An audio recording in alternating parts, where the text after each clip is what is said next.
English professor said to me, your writing is phenomenal. You need to write a book. So I just sat one day and started a diary, and there came the birthing of Single, Pregnant, and Preaching. I wrote Single, Pregnant, and Preaching because to my sisters, I want you to understand that because you mess up, life has not ended for you. That's good. If you get pregnant out of wedlock, God has not turned his back on you and forgotten about you as the church deems it to be. Amen. That when someone sins, when someone falls short, that's the time that we need to throw everything down and love on them. When the prodigal son came home, God did not give him a probationary time. He didn't say, I'm going to give you 90 days and then we'll see. He immediately restored him back to his rightful place and even gave him what he was not supposed to have. Absolutely. Right. Amen. Right. So why is it that when we at the church, when we mess up, I'm not talking about those that have 3, 4 babies out of wedlock, because you're not messing up. You're doing this on purpose. Okay, somebody. Amen. You knew what was happening when he came home with you after 10 o'clock and the date was over and it's nighttime.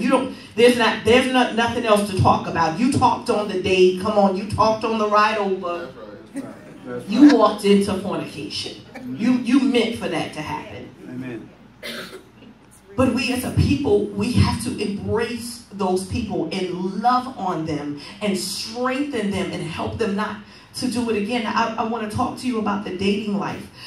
Church people have caused a lot of women and men to get into marriages that God never ordained. We called it the shotgun wedding. That's right. You know, she got pregnant, will you marry her? Because he's your baby daddy don't mean you have to marry him.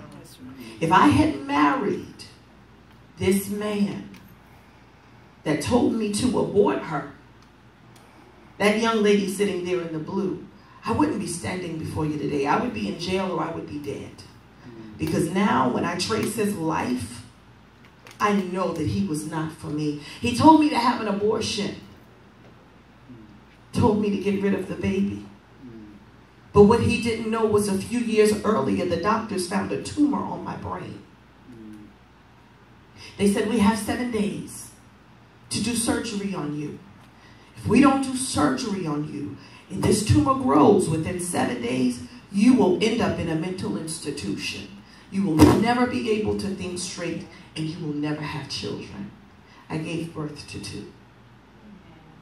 So even in my mess, mother, God still had the power to show me that he's God and that he's a miracle worker. And he turned what I went through. He turned my sinning against him. He turned my whipping him on the cross again and putting a crown of thorns on his head all over again, because that's what we do when we sin. We crucify him all over again. He turned that into a message for his single ladies. If I could do it all over again, I would have waited. My wedding night would have been the first night that a man knew me. And I know that most of us in 2015, if you're 18 or over, or most women now, even in the church, are no longer virgins. But I want to put a halt up in your life to let you know that you don't have to continue on that path. You don't have to continue on that road. The problem also with the church, and I tried to share this with my pastor, is we need more single ministries. You know, I see Minister Troy McLean, he does the thing with Single, Save, and Loving It. Am I correct? Young, Save, and Loving It. Young, Save, and Loving It, excuse me. And that's good, but we need more. We have the marriage conferences. We have the marriage proms. We have the marriage seminars. We have counseling services for the marriage people. You're having problems in your marriage, you can come and talk to your pastor. But who can a woman come and talk to when she's noticing that at 3 in the morning her flesh is talking? Yeah. Because see, speaking in tongues is not going to get you through that. After you've been in revival Thursday, Friday, and Sunday, you've been there for Saturday morning for the breakfast. You've done all these things. You helped serve. You vacuumed the floor. You were the last one to leave. You were the first one to arrive. But when you walk out that door, And you see the men opening the doors for their wives and putting their kids in the car, locking the seatbelt. And they're going to Ruby Tuesdays for dinner. But you're going home to watch Netflix. And the spirit of loneliness walks in your house. How do you deal with that?